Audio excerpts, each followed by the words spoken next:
అతని తప్పించెదను. అతడు నా నామము నెరిగేను, అతని తప్పించెదను.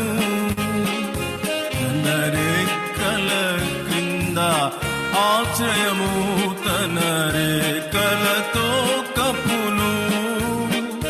తన రెక్కల క్రింద ఆశ్రయము, తన రెక్కలతో కప్పును.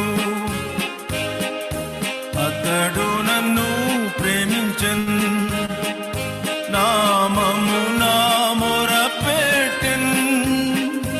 అతని విడిపించి ఘనపరతున్, అతని ఉత్తరమిచ్చున్.